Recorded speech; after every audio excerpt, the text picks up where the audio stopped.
C'est la causerie matinale et sur ce plateau nous avons Jandel Etienne Glessoubé, journaliste à Cap FM. Bonjour. Bonjour Lali, amis téléspectateurs, bonjour. Juste en face de vous, nous avons Eloge Zongbobo, journaliste également. Bonjour.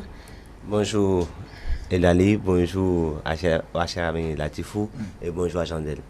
Bonjour à vous et bienvenue dans ce débat-là où nous allons parler du secteur médical. Hier, mercredi, le gouvernement est revenu sur, on va dire, les emplois de temps, si vous voulez, des praticiens, mais surtout a évoqué une certaine définition des indemnités donc au niveau de ces praticiens-là.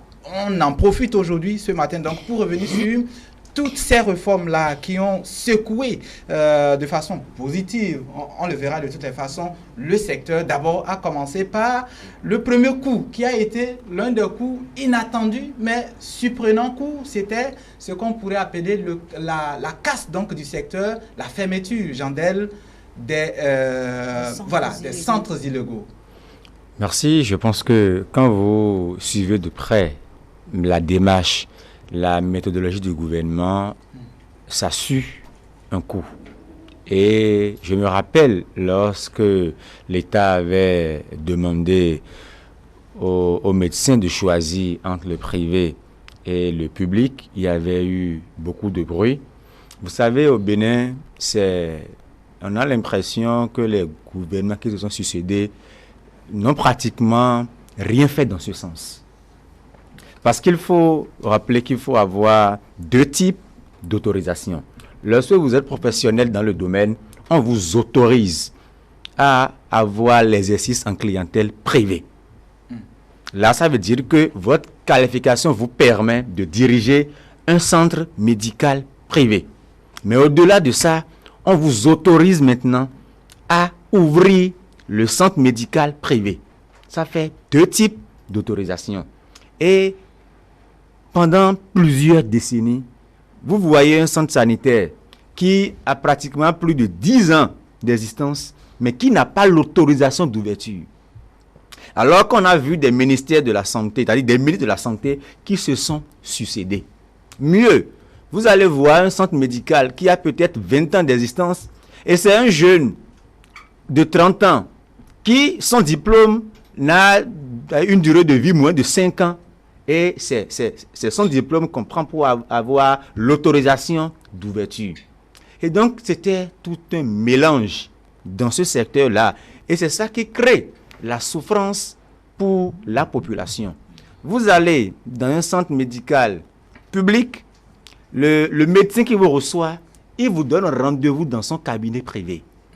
Avant qu'on en arrive à cet aspect de choix entre la clientèle privée et autres, là, sur le terrain par rapport au CAS, vous étiez, Jandel, est-ce que la situation en fait valait la peine qu'on opère aux fermetures? À Godemer, vous étiez sur le terrain. C'était vraiment important. C'était un acte salutaire. Et sur ça, je pense que tous les Béninois doivent s'accorder de façon unanime pour saluer le chef de l'État et son gouvernement.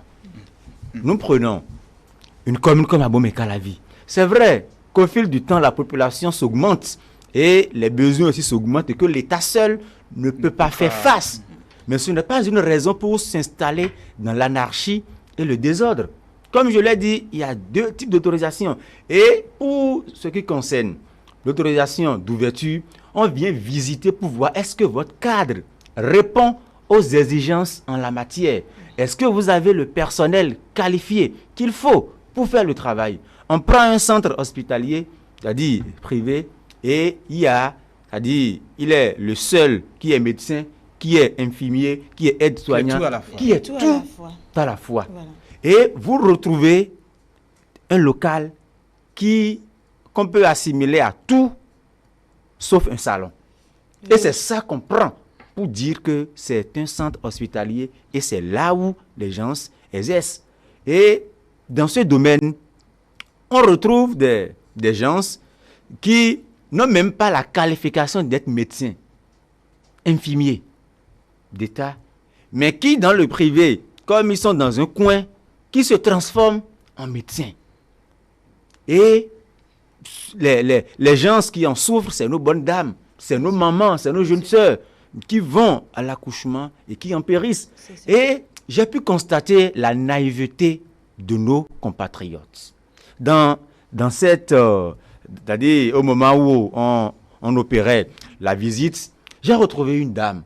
Et quand vous retrouvez l'endroit, c'est comme chambre-salon. Mais quand vous entrez dedans, d'abord, c'est un tas d'ordures qui vous dit bonjour. De l'autre côté, vous allez retrouver une table, c'est-à-dire une table déjà pratiquement amortie, c'est-à-dire complètement amortie. Et ce qu'on allume contre les moustiques la nuit chez moi au village, quelque part dans Yansata là-bas, ça a déjà brûlé une partie de la table. On retrouve des ustensiles de cuisine. Sur la table, des seringues, c'est-à-dire c'était un désordre total. Et la dame a accouché dans la nuit, c'était un vendredi matin, a accouché dans la nuit du jeudi au vendredi. Et c'est un infirmier qui a le centre, qui l'a laissé, qui est parti. Et la dame, elle était sous perfusion. Mais pour la dame, ça fait la 3e fois qu'elle vient accoucher là. Elle n'a jamais eu de problème.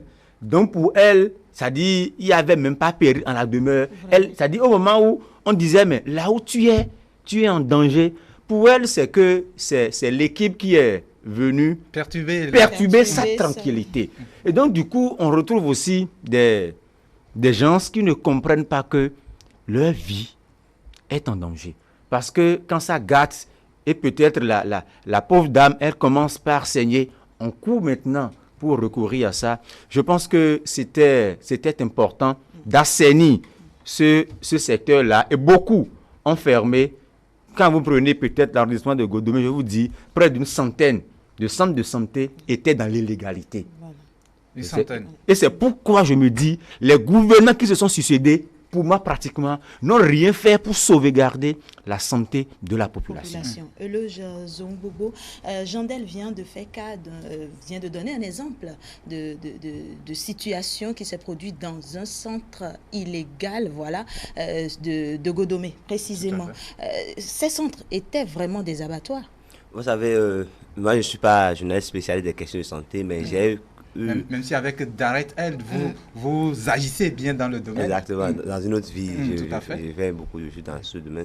J'ai eu à lire un peu les papiers de presse, j'ai eu à suivre certains reportages, par exemple une enquête de Florent Nombi, mais pour ne pas la citer, sur les piqueurs sauvages et bien d'autres articles de la presse. Vous allez voir que à un moment donné, la santé des Béninois était devenue un fonds de commerce pour quelques véreux agents du système de la santé qui passent dans les maisons, peut-être pour monnayer les soins avec du blé ou dans la partie septentrionale où les populations sont majoritairement analphabètes, ou dans certaines zones on administre des soins vraiment pas du tout commodes avec les normes au plan international de la santé aux populations. Vous voyez ceux qu'on appelle aides-soignants qui se transforment en docteurs. Quand vous les voyez dans nos contrées les plus reculées, on les appelle docteurs. Et eux-mêmes se mettent en blouse blanche, puis ils se disent docteurs. Ils sont fiers. De toute façon, en langue de Kotoro directement, oui, effectivement. Voilà. Donc, quand voyez-vous, c'est en déni, on va au Kotoro, on va à l'hôpital, celui qu'on voit directement, c'est le docteur. Donc, vous voyez un kudam bomber le torse pour vous dire qu'il est docteur, et c'est lui qui pique les gens.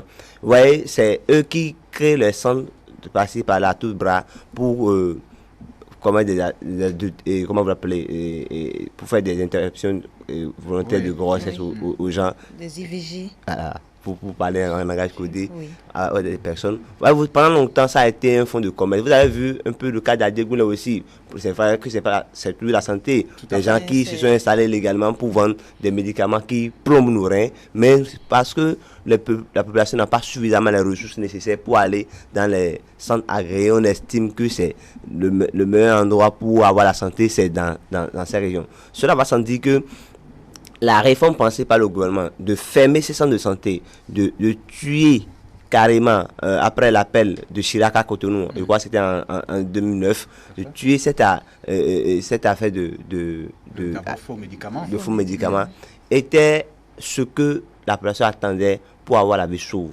Malheureusement, parce que nous sommes analphabètes, parce que nous sommes pauvres, pour parler bien, parce que nous avons des ressources limitées, on pensait que ces gens-là qui nous tuaient étaient nos dieux, étaient des anges. Alors que c'est le diable qui s'est tabouré l'habit de l'agneau, de l'ange qui nous abattait. Donc, c'était une réforme pensée, une réforme utile, une réforme nécessaire, une réforme urgente. Donc, après avoir fait cette réforme, le gouvernement avait promis que si elle arrivait à fermer ces centres illégaux, si elle arrivait à tuer un peu la filière de faux médicaments, qu'elle va améliorer maintenant les conditions de vie des agents de santé. Et vous avez vu un temps, on avait demandé aux agents s'ils ont le choix entre le privé et le public. Oui, on va d'abord aborder, on va aborder cet aspect-là, mais avant, oui.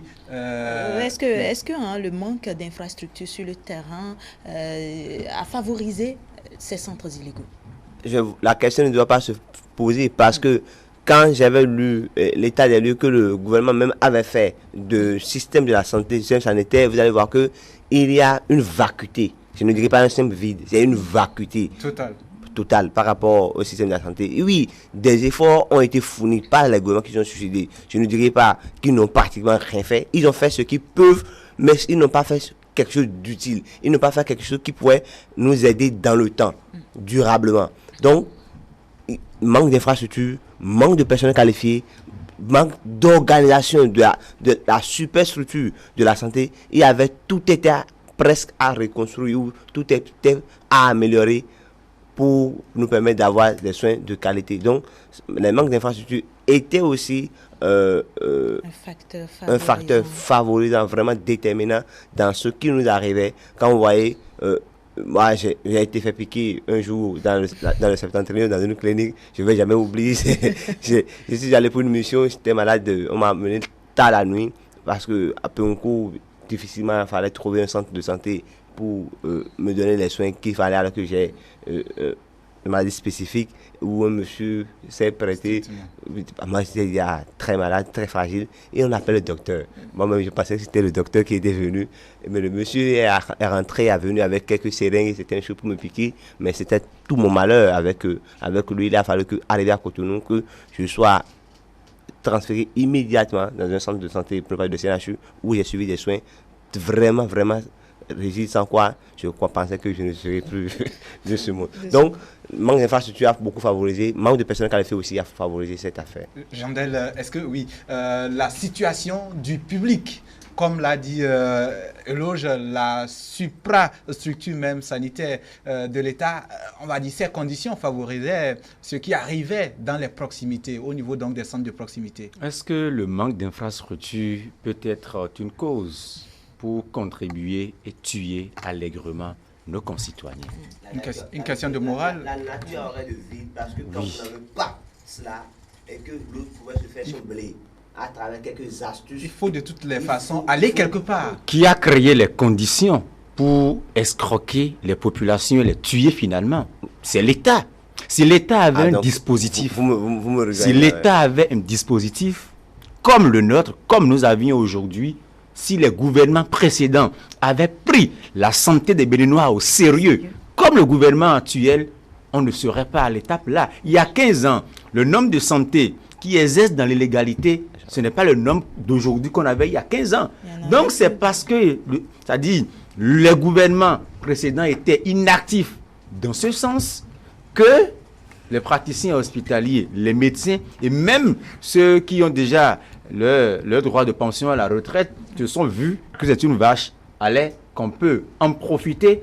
Ce qui me gêne, ce n'est pas le fait même que les gens font double emploi, mais c'est le fait que, faute de qualification professionnelle, qu'on tue, qu'on accélère la mort des pauvres populations, qu'on réduise la durée de vie des populations. C'est très banal qu'à cause d'un soin que vous aviez reçu à une date, qu'après 6 mois, 1 an, que cela enclenche d'autres maladies pour vous. Mais vous n'allez pas savoir que c'est ce que vous aviez reçu. Vous n'allez pas faire le lien. Et donc, du coup, pour moi, c'est vrai. Tout à l'heure, j'avais dit que il y a, avec l'augmentation de la population, le besoin se faisait sentir. Même si il fallait parcourir des kilomètres avant de trouver un centre de santé public, et que sur tout le long de cette distance-là, il n'y avait pas un centre de privé illégal, tu n'as pas le choix. Tu dois forcément aller vers le centre privé, c'est-à-dire le centre de santé public. Donc c'est parce qu'on a permis, c'est parce qu'on a fermé les yeux sur la vérification des papiers. Comment quelqu'un qui dépose son dossier pour avoir l'autorisation en exercice clientèle en privé, qui n'a pas l'autorisation, qui après maintenant dépose le dossier pour avoir l'autorisation d'ouverture de centre privé, et c'est le même nom. On ne lui donne pas l'autorisation d'exercer en clientèle privée, mais on lui donne qu'il peut ouvrir le centre sanitaire. C'est une aberration totale. Ça veut dire qu'il y avait un désordre qui s'est installé dans le système. Et c'est parce qu'eux-mêmes, ils sont du système et qu'ils savent qu'il n'y avait pas un suivi en la matière qu'ils ont su profiter. Et donc, du coup, il faut reconnaître qu'il y avait pratiquement rien. Ce n'est pas que les gouvernements précédents n'ont pas à cœur la santé des Béninois, mais l'aspect spécifique, le fait de ne pas encourager les gens à s'installer de façon illégale, parce que la santé, ça fait partie des fonctions régaliennes de l'État. L'État a le droit d'assurer la santé à tous citoyens. C'est vrai que Jandel, vous, comme on l'avait dit, vous étiez sur le terrain, voilà, avec les autorités pour notamment la fermeture. Mais la population aussi ne s'y est pas opposée. Tout le monde a compris ce retour-là de l'État dans son rôle régalien, comme vous le dites. La population a compris. Vous savez, il y en a même qui étaient conscients que le monsieur n'avait pas le droit d'exercer. Mais malgré ça, on se plaît à y aller. C'est pourquoi il faut aussi travailler la mentalité de nos populations. Beaucoup ont apprécié. Mais ça veut dire qu'en leur fond intérieur, ils savaient en amont que ce qui se passait n'était pas bien. Mais ça ne les a pas obligés à ne pas fréquenter ces lieux. Et c'est au moment où on vient maintenant qu'on trouve que, ah oui, c'est bien. L'État, c'est nous tous. Il ne revient pas uniquement au gouvernement de prendre des mesures urgentes avant qu'on se dise que ah, ce qui se fait, c'est bien. Quand nous savons déjà que le monsieur est dans... Et il y en a, on dit, ah, ça veut dire, et malgré ça, malgré qu'on vous dit ça dans la rue, vous entrez dedans, il y a encore près d'une vingtaine de personnes hospitalisées. Du coup, de surcroît, deux qui vivent dans la même vent que l'hôpital. Ça veut dire que ces gens-là savent qu'il y a eu mort d'homme, et c'est parce que le monsieur n'a pas la qualification, mais il est encore couché sur le lit d'hôpital chez lui. Ça veut dire que lui-même, il veut mourir. Il y a une question de conscience. Et on doit tous prendre conscience pour dire, quand ça ne va pas, il ne faut pas attendre forcément que ce soit le gouvernement qui fasse le boulot à notre place. Voilà.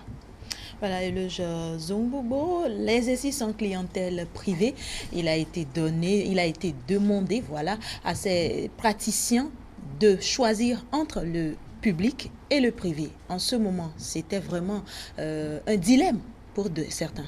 Oui, c'était à travers le Conseil des ministres en date du 25 juillet 2018, si j'ai bonne mémoire, où le gouvernement a suspendu toute l'autorisation d'exercice en clientèle privée et tout le reste. Ça avait créé un remous dans le pays. On estimait qu'on n'avait même pas suffisamment d'hôpitaux, de spécialistes, et que le gouvernement veut chasser les gars du public, on veut envoyer d'autres personnes dans le privé.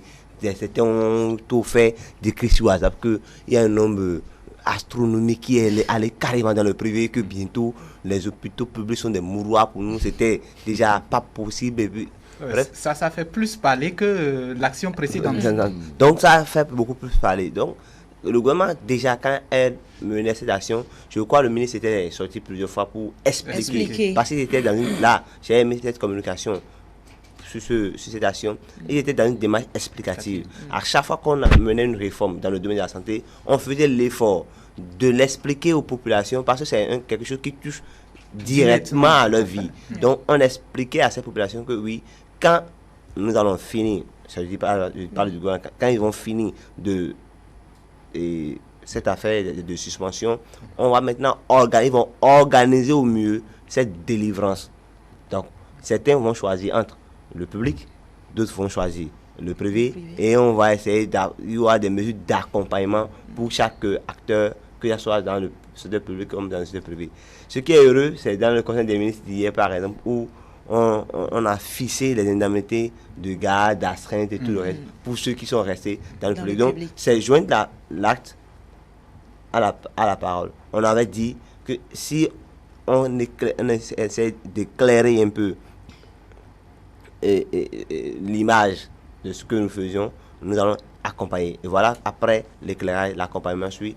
Je pense que la population doit comprendre cette démarche qui consiste à sauver notre vie de la main de ces véreux qui, pour de l'argent, se permettaient peut-être de nous tuer. Chandel avait commencé à un moment donné de dire que vous allez dans un centre de santé publique, la même personne qui vous reçoit vous dit, bon écoutez, moi je n'ai pas le temps, mon cabinet c'est situé à tel endroit, vous donne son publicité pour son cabinet et vous êtes obligé d'aller dans son cabinet. Moi j'ai eu des cas en famille où la dame avait un problème gynécologique, était allée chez un gynécologue dans le public. Le monsieur lui dit, bon vraiment que vous savez, on n'a pas le plateau technique nécessaire et que lui il a le plateau technique nécessaire. Comme si le privé avait plus de moyens. Pour sauver et secourir cette dame. Elle était obligée d'aller dans le cabinet de la santé dans le privé. Malheureusement, les frais de consultation dans le privé, ils sont plus chers que ceux qui prenaient dans le public. Il accordait certes un peu plus de temps dans le privé, mais n'avait pas de tout l'équipement pour faire. Donc, il était obligé de faire quelques acrobaties, quelques gymnastiques avec l'équipement du public pour venir traiter les gens dans le privé. Et quand ça commence par être commence par être un peu critique, elle renvoie encore la même patiente dans le public, alors qu'en amont, c'est elle-même qui va dire à la patiente, tu ne veux pas rester dans le public, dans son cabinet. Mais quand il y a eu complication, il était encore obligé de référer la dame au public. Quand j'avais appris ça, c'était effroyable. Mais avec les réformes qui sont en train d'être opérées aujourd'hui, je pense que la population doit avoir utile, savoir que leur intérêt est dans cette réforme et accompagner cette réforme au lieu de prêter flanc à certaines langues qui vont toujours chercher à saboter ce qui est fait de mieux. Voilà, c'est vrai que tout ceci, on le rappelle pour que les gens puissent voir, on va dire, l'étapisme, l'organisation dans le déroulement même des réformes. Alors, quand le gouvernement, Jandel, donc a dit aux praticiens de choisir entre le public et le privé, vous l'avez dit, les gens ont annoncé un enfer. Mais finalement, est-ce que après cette étape-là, les gens sont plus présents dans les centres publics? Est-ce que vous avez eu des éléments par rapport à ça? Oui, parce qu'il y en a qui ont choisi d'exercer dans le privé. Parce que même quand on était sur le terrain, il y a des gens qui nous ont montré la lettre de démission qu'ils ont adressée au ministre de la Santé. Et même dans cette semaine, c'est-à-dire dans la même semaine où on faisait le travail, le ministre de la Santé d'alors avait eu une rencontre avec ceux qui ont déposé des lettres de démission pour quitter le service public, pour leur expliquer un peu ce qui les attendait.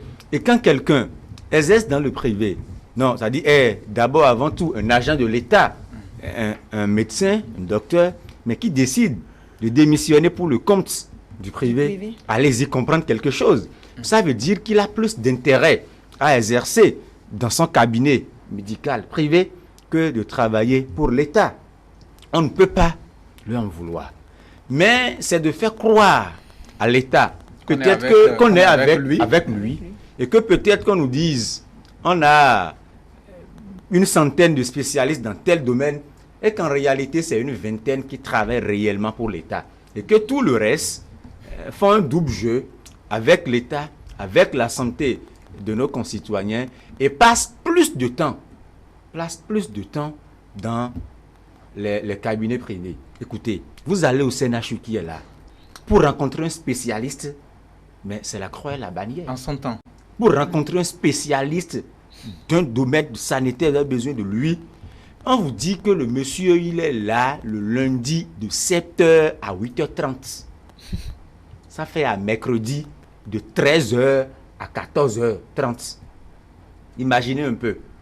Mais, et finalement, je me demande, celui-là, il est payé par l'État pour rester au CNHU ou bien c'est un collaborateur externe du CNHU. On dit non, c'est un spécialiste. On dit non. Il est spécialiste pour travailler là ou bien. Donc, il y en a même qui entretiennent le flou. Et le patient, quand on dit, ah, c'est le spécialiste, hein, comment se fait-il qu'on dise qu'un spécialiste reçoit ses patients de 7h à 8h30? Mais le reste du temps de la journée, il passe le temps là où? Et il faut prendre rendez-vous à 2 semaines. Voilà des réalités. Il faut prendre rendez-vous à 2 semaines avant de trouver un spécialiste. Est-ce que depuis que le gouvernement a décidé de demander aux gens de choisir entre le privé et le public, ces éléments-là ont changé? Mais ça a changé radicalement. Pour ceux qui ont fait l'option de rester avec l'État. Et c'est là où, sur le terrain, vous voyez, vous prenez un centre où le monsieur dit, bon, je reste avec l'État, mais je ne veux pas fermer mon privé. Il va prendre un jeune qui a fraîchement le diplôme, reconstitue maintenant le dossier et introduit une autre demande d'exercice en clientèle au nom du jeune. Et c'est le jeune maintenant qui devient le responsable du centre. Et lui, il se désengage et il continue avec l'État. C'est vrai que officiellement il se désengage, mais est-ce que quand il y aura urgence chez lui, quand on va l'appeler, est-ce qu'il ne va pas courir en catimini pour venir? Mais l'État... il y a des sanctions parce que le ministre l'avait martelé plusieurs fois. Il y a des moyens de suivi de... Tous ceux qui se permettraient ces actes de délicatesse seront sanctionnés. Le ministre avait plusieurs fois martelé. Je crois qu'il faut vraiment sévir parce qu'on ne peut pas toujours permettre ça. Mais ce que vous oubliez peut-être, même s'ils font ça, ils ne vont pas gagner parce que dans les réformes, je crois qu'il y a une prime de 200 000 par mois. Je crois que par mois pour celui qui gère le centre de santé. Et comme nous connaissons en affaires, on n'aime pas souvent payer de l'argent compte de ces primes qu'on doit payer. Parce que je crois, j'ai lu ça.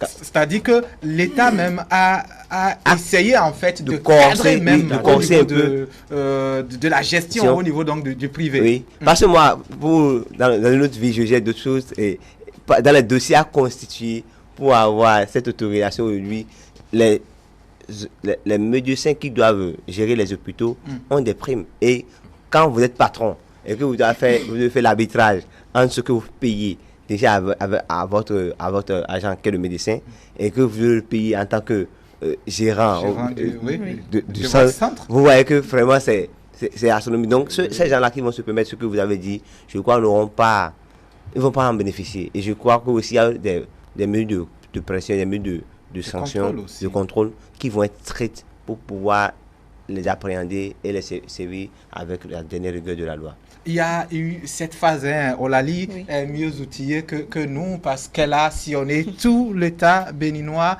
à la recherche de ces efforts-là du gouvernement dans le domaine. Après ces 2 phases qui ont été, on va dire, des phases de choix difficiles pour les médecins et autres acteurs du domaine, il y a eu la phase de l'équipement. Oui. Les hôpitaux ont été équipés, au-delà peut-être des attentes, Jean-Del Glessoubi. Oui, parce que lorsque la réforme a été annoncée, vous voyez, c'est des spécialistes du domaine qui exercent dans le privé et le public qui disent qu'il n'y a pas d'équipement dans le public et que dans le privé, il y a l'équipement. Oui. Je reconnais qu'il y a des privés qui sont vraiment équipés, oui, qui ont les moyens. Ça ne coupe pas non plus les rues. Ça ne coupe pas les rues. Et ça a aussi son coût. Lorsque vous allez en consultation, ça a aussi son coût. Il y a des privés qui sont dans le social. Bon, les privés qui sont dans le social, bon, ça fait leur particularité. Et du coup, quand après ça, l'État opte pour l'équipement de ces hôpitaux-là, je pense que ça vient régler un problème. C'est vrai qu'on ne peut jamais finir de dire qu'on a besoin de l'équipement pour les centres de santé publics. Mais l'État a fait une action très louable. Aucune zone sanitaire du Bénin n'a pas été équipée. Aucune zone sanitaire. Et ça, c'est déjà un début de soulagement. Il reste à appeler la conscience professionnelle de ceux qui utilisent ces outils-là. lorsque vous allez au CNHU et quand on achète un équipement en 2016 et que déjà en 2018, cela est déjà amorti, ne fonctionne plus, c'est la faute à qui? C'est la faute au fabricant. On me dira que peut-être ce n'est pas de bonne qualité. C'est la faute à ceux qui l'utilisent au quotidien.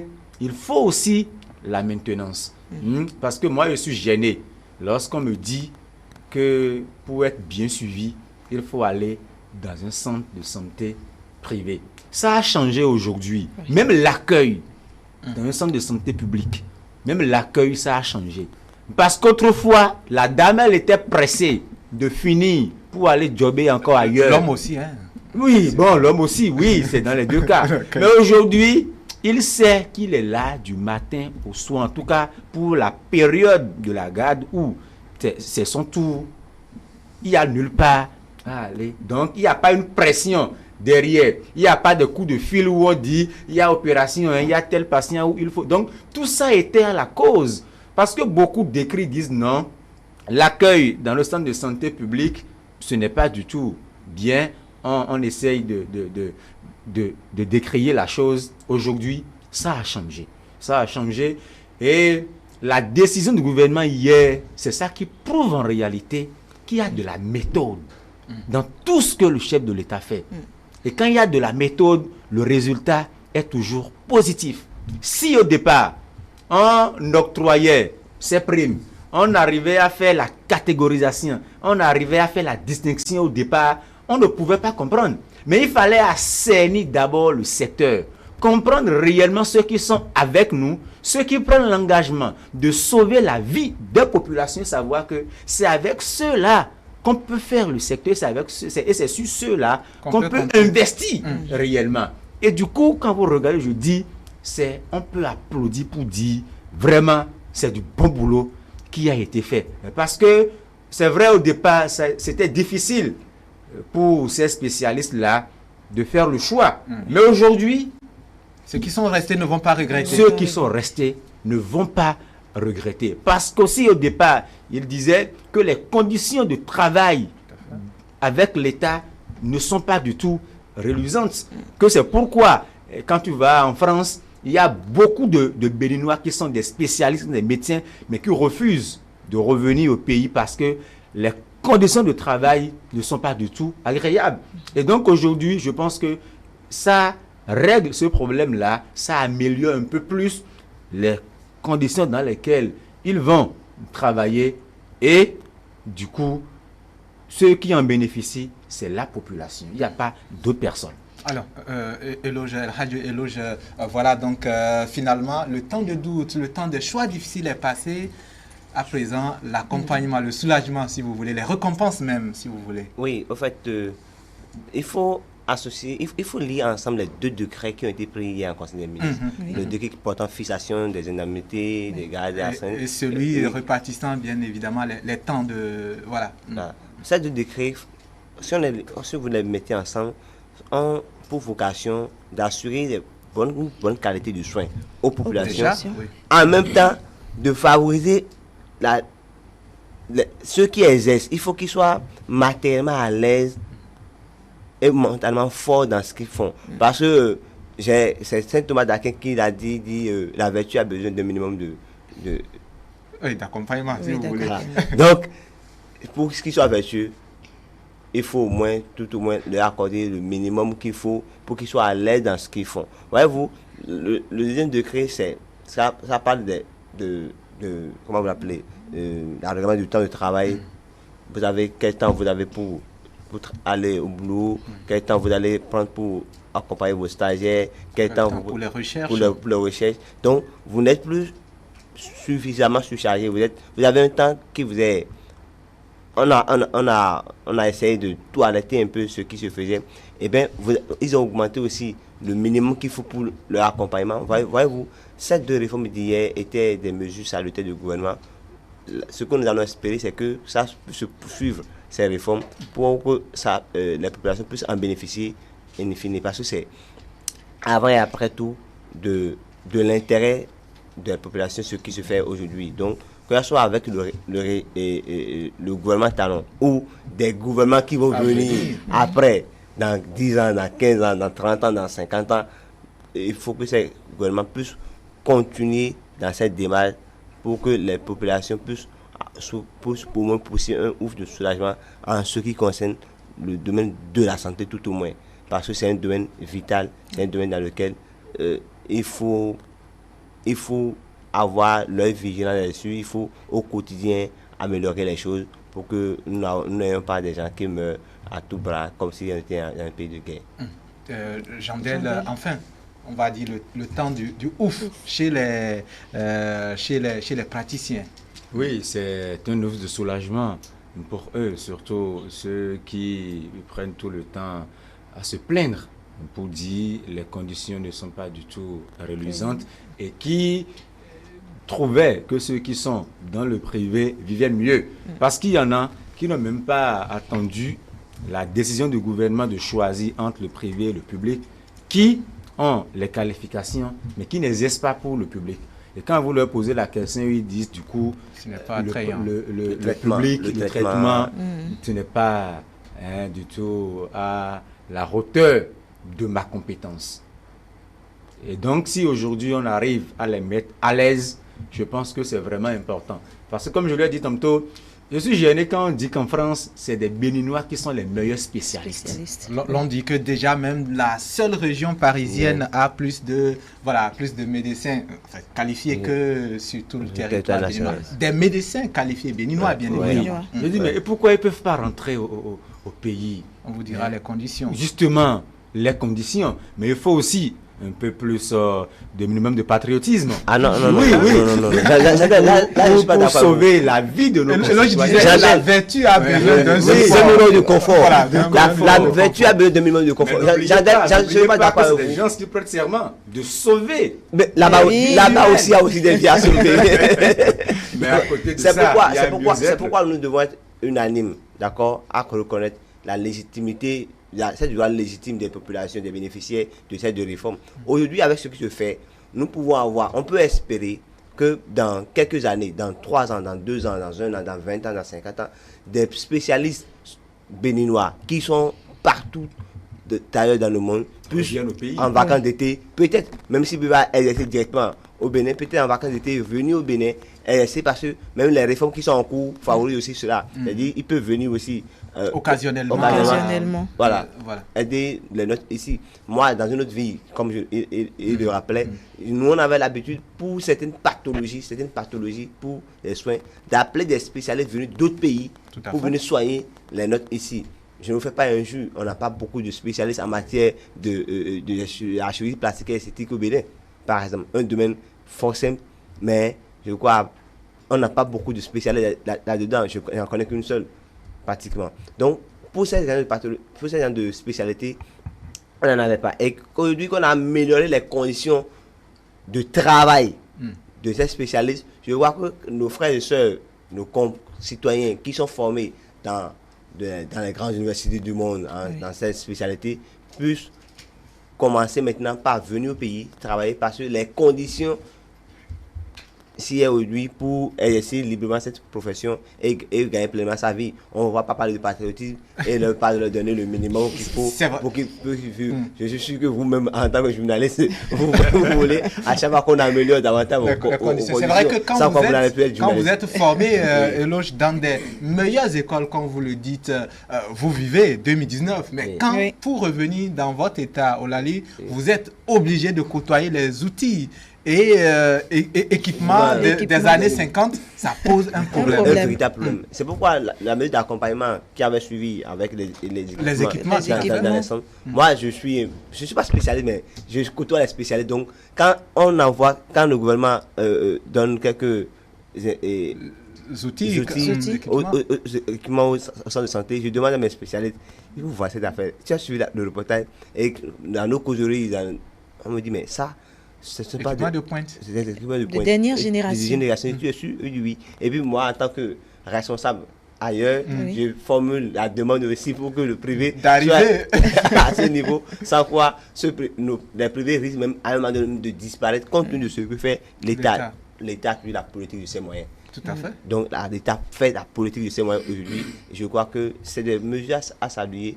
Et comme nous le disions depuis, on aura à espérer que le matériel qui est mis à disposition de ces agents soit utilisé en pompe de famille. Parce qu'une chose est d'équiper les centres, l'autre chose est de mieux utiliser ces équipements au profit des populations et non pour d'autres intérêts inavoués. La deuxième chose qu'il y a à espérer ou à espérer, c'est qu'il faut que nos cadres, nos agents aussi fassent un recyclage continu.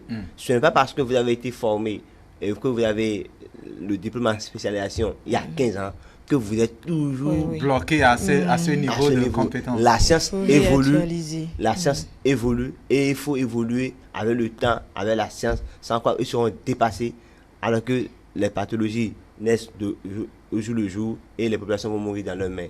La dernière chose, c'est qu'il faut faire la maintenance de ces équipements pour que l'investissement ne soit pas un investissement vain au profit des populations et que les populations aussi accompagnent ce qui se fait de bien. Je crois que vous avez fait un très bon plateau en parlant des choses utiles. Aujourd'hui, on n'a pas parlé politique, on n'a pas parlé des gens qui se font des guerres, des choses dans l'ombre, mais on n'a pas parlé des bestes sauvages, mais ici, on nous a parlé des choses utiles, des choses qui concernent la vie de vous et moi et même de ces politiques.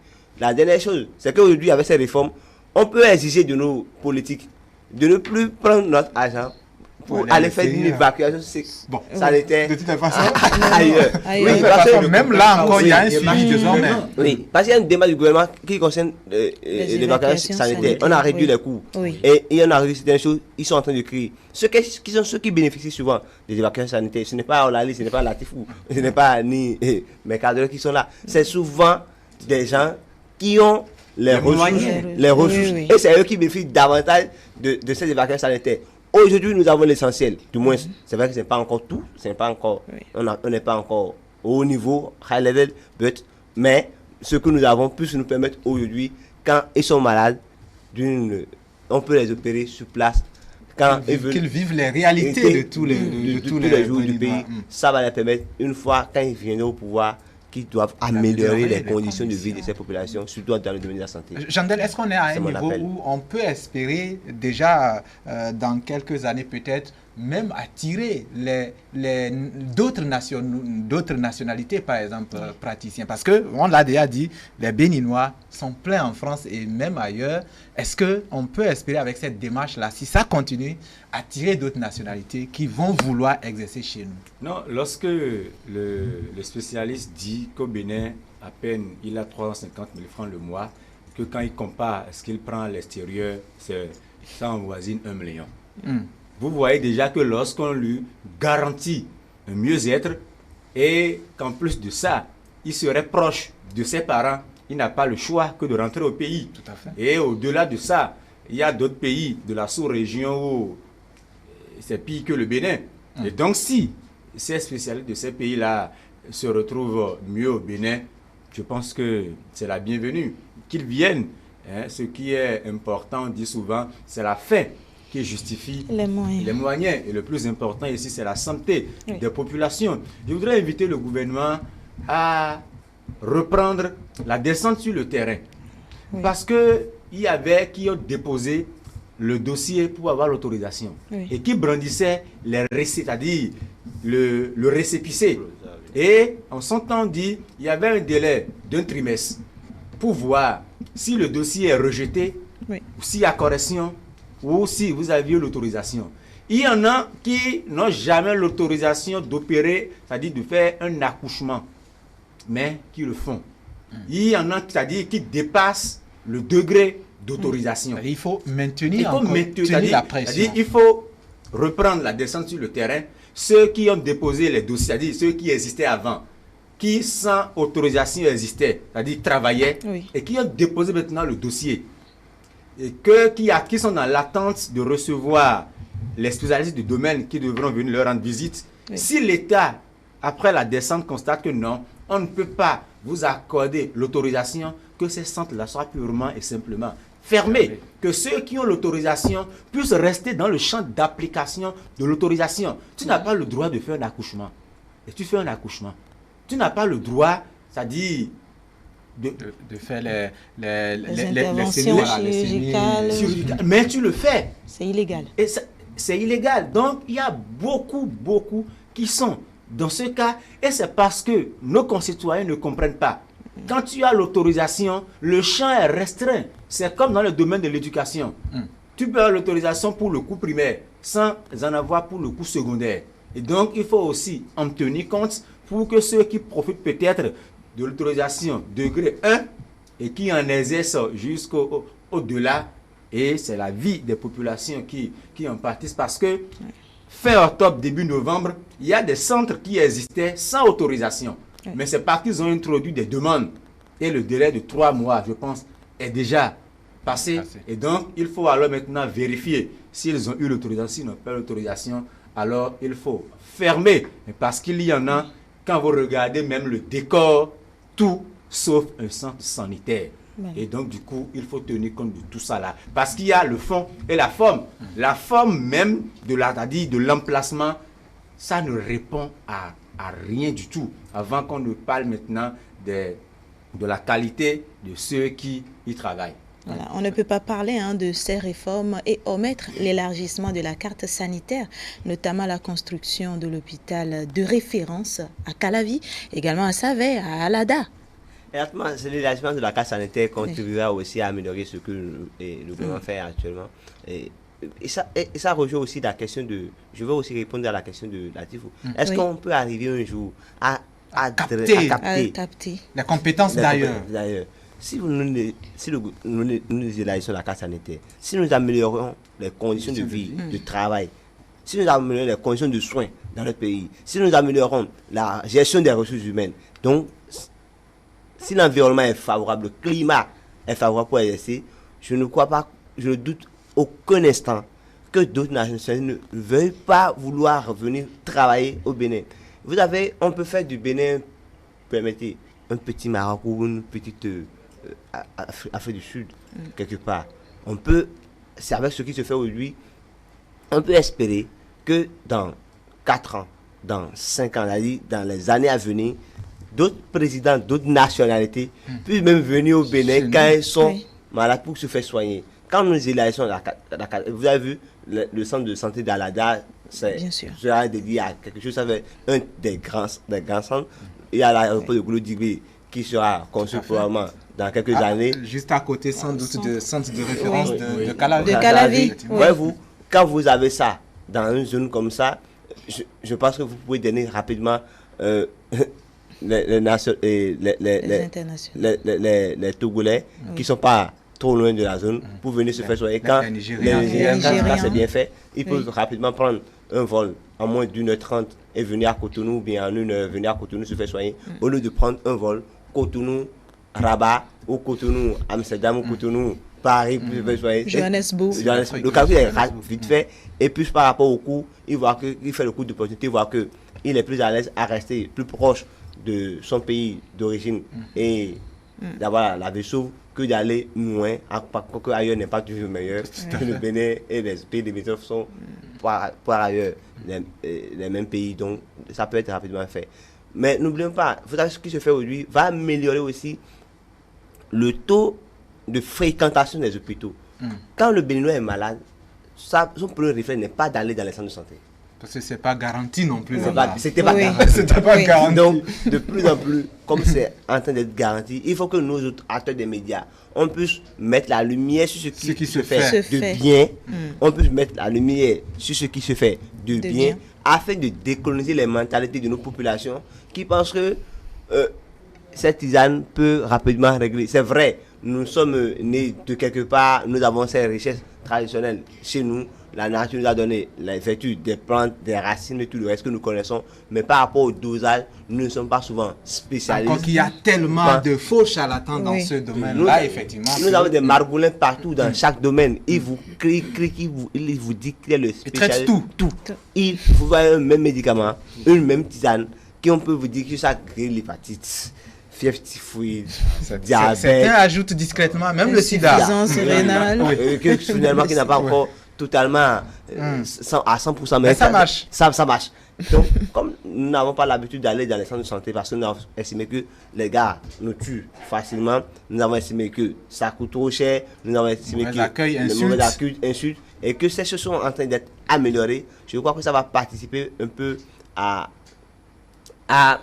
découler les mentalités de nos frères qui vont commencer par fréquenter les centres de santé pour peut-être les accouchements. Vous savez, même pas loin de Cotonou, il y a des gens qui continuent de faire des accouchements à domicile. Ça continue. Encore que quand vous faites ces accouchements comme ça crée des problèmes d'abord pour la femme. D'abord pour la femme. Et comme ça, je suis en guerre comme ça. À chaque fois que je vois ça, ce que nous pouvons faire pour accompagner ces personnes dans notre vie, on le fait. Peut-être quand l'État a pris ses responsabilités, je vois que ça va améliorer les choses pour qu'on n'ait pas trop de mortalité infantile, qu'on n'ait pas aussi trop de mortalité côté à l'accouchement. Je crois que les réformes qui sont en train d'être faites dans le domaine de la santé contribuent à nous donner une certaine dignité en tant que Béninois et nous devons être fiers de ces réformes, les accompagner. Et j'invite aussi les acteurs des médias, je le martèle, à s'intéresser un peu beaucoup plus à ce domaine. Comme il le fait au niveau de la politique. J'ai été victime de mauvaises choses de santé, je sais que ce que ça coûte, mes parents ont été victimes, moi-même j'ai été victime. Et quand vous avez vécu un peu ça une fois dans votre vie, vous savez qu'il faut donner procuration à cela. La sensibilité à ce qui se fait dans le monde de la santé, Jandel, parce que, dit Eloge, c'est une question de dignité humaine.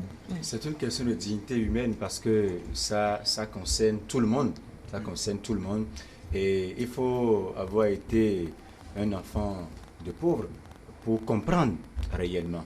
Parce que lorsque vous vivez dans l'opulence ou quand il suffit d'avoir les maux de tête, on est à Paris, déjà qu'on appelle le médecin qui laisse ceux qui sont à l'hôpital, qui courent à la maison pour venir te soigner, ou c'est le chauffeur qu'on appelle pour t'amener à l'hôpital et qu'on te soigne aussitôt. Tu ne peux pas comprendre.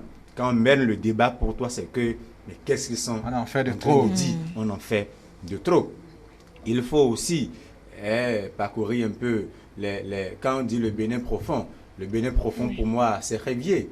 Le Bénin profond. C'est Aladi. Le Bénin profond, merci. C'est Aladi. C'est à Papa Dodomé, tout près. C'est à tout le Bénin pour papa. Oui, ça c'est le Bénin profond à vous, ça c'est le Bénin profond. Et là, vous allez comprendre en réalité les réalités que vivent ces gens-là. Il y a quelques années, quand vous rentrez au CNHU, on dit quand on entre là, on ne sort plus vivant. Ah oui. Et les traitants disent ça ou c'est les traitants disent ça? Non, c'est la psychologie du Béninois. C'est que quand vous rentrez au CNHU, vous sortez mort. Il faut prier Dieu, Allah, pour sortir. En sortir vivant. Sans quoi, comme il y a la mort dedans, c'est que bon. C'est-à-dire, mais vous rencontrez quelqu'un qui dit, mais mon père est malade, il est au CNHU. Et le gars commence par cotiser pour les funérailles. Il ne cotise pas pour les soins. Il dit non, quoi qu'on soit, ce qu'ils vont faire, il ne va pas sortir vivant. Quand on entre là, on ne sort pas vivant. J'ai aucun parent qui a pris par là et qui est sorti vivant. Et donc lui-même, il va jusqu'à dire, mais s'il m'avait écouté, il ne serait pas au CNHU. Donc je suis sûr qu'il ne va pas sortir de là vivant. Aujourd'hui, mais ça a changé. Parce que d'abord, c'est le plateau technique. C'est le plateau technique. Même si le médecin a la volonté de faire le travail, et qui n'a pas les outils nécessaires, il ne peut pas faire de la magie, il n'est pas Dieu. Oui.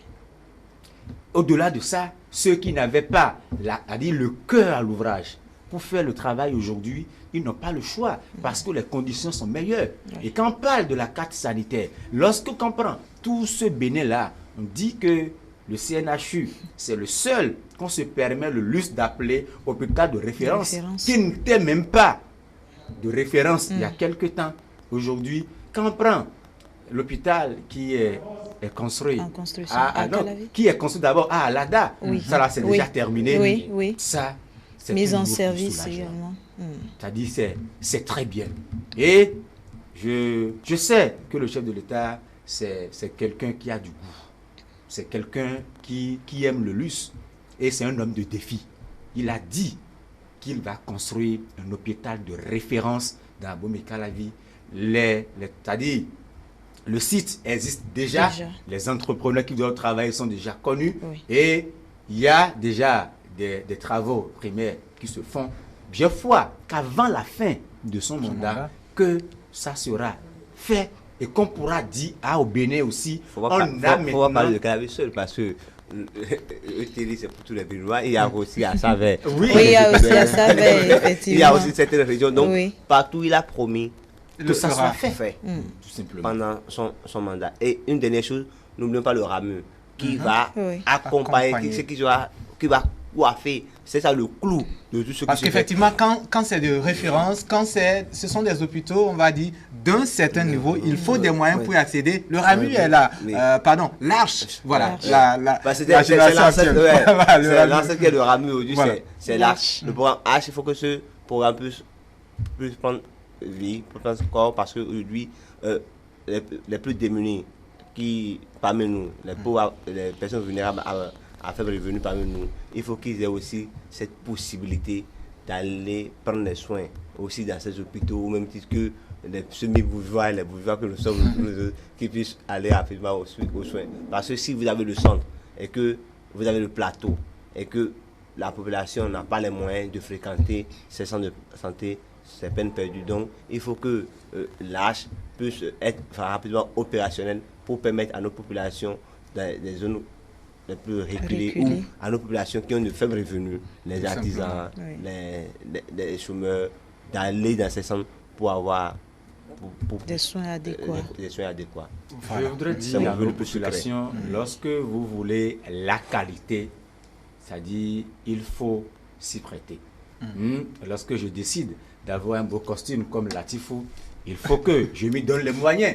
Et si je n'y arrive pas, alors là, je ferme les yeux sur ça. Autrefois, avec 300 francs, frais de consultation dans un centre de santé publique. Aujourd'hui, c'est passé à 1000 francs. Il y en a qui crient.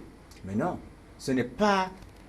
C'est-à-dire, ce n'est pas... Les ministres ne vont pas sortir de l'argent de leur poche pour améliorer le plateau technique. Nous sommes un pays essentiellement fiscal et nous devons tous contribuer parce qu'il y en a beaucoup qui ont groyé, qui disent avec 300 on pouvait aller à l'hôpital pour faire une consultation, mais on fuyait pour aller dans le privé. Aujourd'hui c'est 1000 francs. 1000 francs parce que on est en train de renouveler les plateaux techniques et du coup nous devons tous contribuer. C'est pour leur dire que même si demain on nous dit que c'est à 5000 parce qu'on payait 5000 chez le privé. Il faut l'accompagnement social. On payait... L'État n'a pas oublié cette affaire-là, c'est vrai, avec l'Arche.